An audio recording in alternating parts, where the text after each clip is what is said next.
Nah, siapa umat Muhammad? Adalah orang-orang yang betul-betul mencintai Rasulullah Sallallahu Alaihi Wasallam. Maka bagaimana cara kita mencintai Rasulullah SAW? Di antaranya yang pertama tentunya kita harus banyak membaca sholawat Nabi. Nah, sholawat saja jarang. Ya.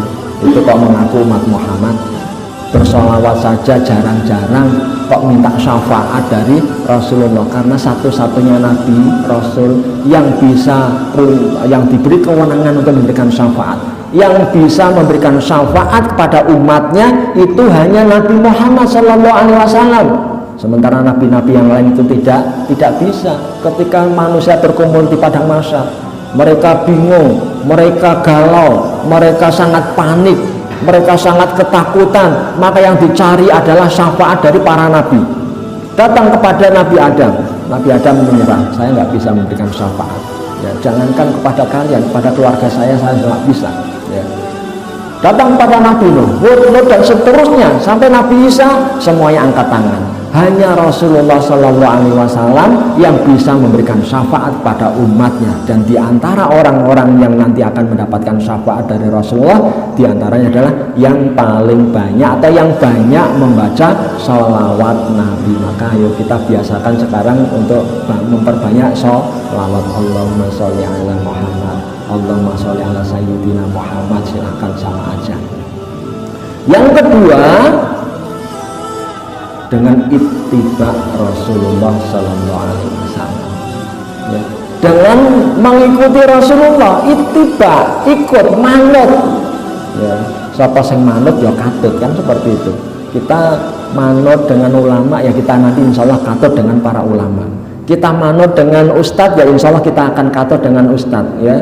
Kalau kita manut dengan Rasulullah, insya Allah kita akan katut bersama Rasulullah Sallallahu Alaihi Wasallam. Maka ayo ittiba Rasul, mengikuti Rasulullah dalam hal apa Pak? Ala kulli syai'in, segala hal, semua aspek, semua sisi kehidupan Rasulullah harus kita berittiba dengan beliau. Baik itu ibadahnya, sholatnya kita ittiba pada Rasulullah, ya.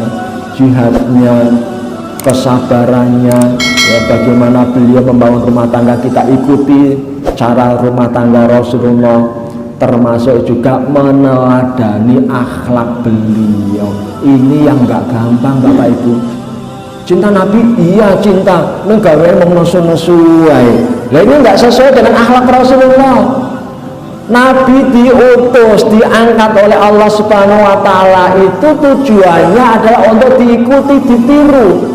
Makanya ketika orang-orang Quraisy kan pernah protes kepada Nabi tentang mosok sih Allah mengangkat Nabi dari kalangan manusia biasa, sama seperti kita ini. Lah maunya apa? Nah Isa kalau bisa itu Nabi ya dari malaikat, beda dengan kita. Mosok Nabi sama seperti kita, ya makan, minum, berumah tangga kayak kita.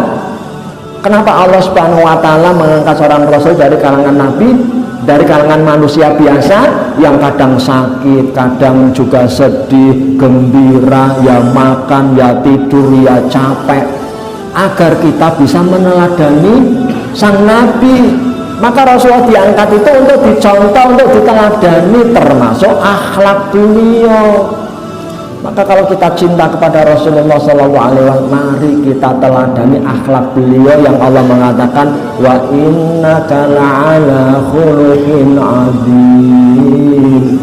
Dan sesungguhnya pada dirimu wahai Rasulullah ada akhlak yang azim, bukan hanya sekedar karim, akhlak yang mulia, tetapi azim itu luar biasa, agung, yang sungguh mengagumkan. Sampai Abu Bakar pun pernah kagum, ya Rasulullah, siapa sih yang mengajari akhlakmu itu? Siapa sih yang mendidikmu ya Rasulullah sampai memiliki akhlak yang luar biasa? Jawab Rasulullah, Allah. Ini yang kita teladani, ya. Nanti ya kita coba kupas habis tentang bagaimana akhlak Rasulullah SAW agar kita bisa meneladani akhlak Rasulullah. Karena kajian kita juga tidak panjang waktunya, ya. Coba nanti insya Allah kita akan mengupas tentang bagaimana akhlak Rasulullah. Di antara akhlak Rasulullah adalah Rasulullah sangat pemaaf. Ya, coba kita introspeksi, ya, apakah kita sudah gampang memaafkan orang lain, memaafkan saudara kita? Karena Rasulullah SAW yang paling menonjol karakternya ada al-afwu, sangat pemaaf, bahkan sampai ditulis di kitab-kitab terdahulu. Salah satu ciri dari Nabi terakhir adalah kalau engkau pancing marahnya, yang keluar adalah maafnya. Ini yang disebutkan di dalam kitab Taurat, yang dipegang oleh orang-orang Yahudi untuk membuktikan benar nggak ini Nabi terakhir. Ketika ada isu, wah ini ada orang ngaku Nabi ini, Nabi terakhir, maka si ahlul kitab itu yang sangat menunggu-nunggu kehadiran Nabi terakhir, yang ingin beriman dengannya, dia ingin menguji kebenarannya. Datanglah dia kepada Rasulullah, membuat sebuah rekayasa sampai akhirnya Rasulullah berhutang kepada orang Yahudi ini. Hutang katakan sekantong gandum. Biasa dalam jual beli atau dalam piutang-piutang itu kan ada perjanjian jatuh temponya kapan, dan memang dalam Islam itu sebaiknya hutang piutang itu harus tertulis, ya, sehingga tidak menimbulkan konflik di kemudian hari. Tercatat itu, ya, bahkan ada saksinya, ya. Jatuh tempo katakan 1 bulan, belum jatuh tempo, masih lama, baru 1 pekan, si Yahudi itu datang kepada Rasulullah nagih utangnya, dan dengan cara yang sangat kasar ditarik baju Rasulullah sampai lehernya memerah karena saking kerasnya si Yahudi itu narik baju Rasulullah, yang tujuannya apa? Biar Rasulullah itu marah. Burung wancine ditagih kok nagih, itu kan kalau kita itu kan marah. Bahkan sebaliknya, kalau di kebiasaan kita itu sing ditagih luwih galak timbang sing nagih. Nagih dengan cara yang sangat kasar biar Rasulullah marah. Umar bin Khattab yang menyaksikan peristiwa ini nggak terima, langsung sing-singkan lengan batu siap untuk menghajar si Yahudi itu, ya. Umar dilawan itu, dicekal oleh Rasulullah, jangan Umar, memang saya punya hutang kepada si Yahudi, tolong ambilkan aku 2 kantong gandum. Maka Umar yang manut baik kepada Rasulullah, ya, ambil 2 kantong gandum, berikan kepada si Yahudi ini. Maka diberikanlah kepada orang Yahudi yang menghutangi Rasulullah 1 kantong gandum. Apa jawab? Apa kata si Yahudi? Hei Muhammad, bukankah engkau hutang kepadaku 1 kantong gandum? Kenapa engkau membayar dengan 2 kantong? Jawab Rasulullah, yang 1 kantong ini sebagai pembayaran hutangku, wis lunas, halal. Yang 1 kantong ini sebagai ganti tadi engkau mau dihajar sama Umar, dimarahi oleh bodyguard saya ini, ya, saya mohon maaf, gitu, ya. Langsung Yahudi itu mencium kaki Rasulullah, menyatakan keislamannya. Bener ini Nabi terakhir. Dipancing marahnya, yang keluar maafnya.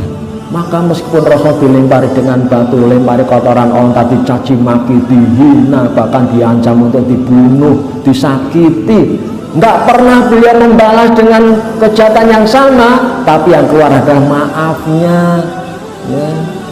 Dilempar batu, membalas dengan lemparan senyum. Ini yang membuat orang-orang kafir itu banyak yang kelepek-kelepek melihat akhlak Rasulullah, sehingga tanpa diminta masuk Islam, beliau dengan sendiri masuk Islam tanpa ayo melebur Islam, tidak. Tapi demi melihat karakter akhlak Rasulullah yang begitu azim, mereka terpaksa mengakui ini benar-benar Nabi terakhir, ini bukan manusia biasa ini. Jadi ini jamaah sekalian rahimahullah, kalau kita memang cinta kepada Nabi, agar kita bisa berkumpul bersama Rasulullah, ayo kita teladani Rasulullah, terutama dalam hal akhlak, gitu.